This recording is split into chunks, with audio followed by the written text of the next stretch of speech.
अस्य श्रीसुब्रह्मण्यकवचस्तोत्रमहामन्त्रस्य अगस्त्य ऋषिः अनुष्टुप्छन्दः श्रीसुब्रह्मण्यो देवता श्रीसुब्रह्मण्यस्वामी देवता परिपूर्ण अनुग्रह प्रसादेन सर्वारिष्टनिवारण सर्वाभीष्टसिद्ध्यर्थम् आयुरारोग्याभिविद्या उद्योग ऐश्वर्याभिवृद्ध्यर्थं जपे विनियोगः।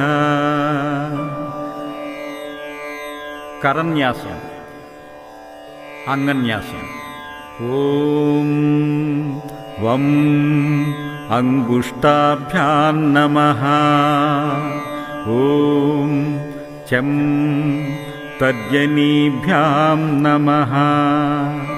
ओम बं मध्यमाभ्यां नमः। ओम वं अनामिकाभ्यां नमः। ओम नं कनिष्ठिकाभ्यां नमः। ओम सं करतलकरपृष्ठाभ्यां नमः।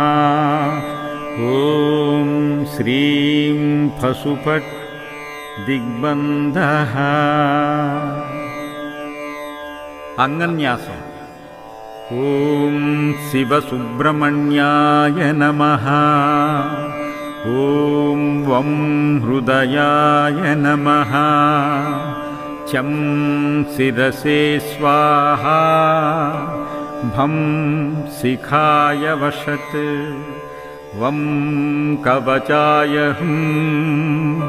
नं नेत्रायाय औषट्। मं अस्त्राय फट्।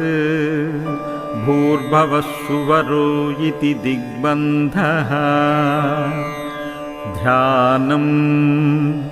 ओम द्विषड्भुजं षण्मुखमम्बिकासुतं कुमारमादित्यसमानतेजसं वन्दे मायूरासनमग्निसम्भवं सेनान्यवन्द्याः मभीष्टासिद्धये कनककुण्डलमण्डितषण्मुखं वनजराजिविराजितलोचनं निशितशस्त्र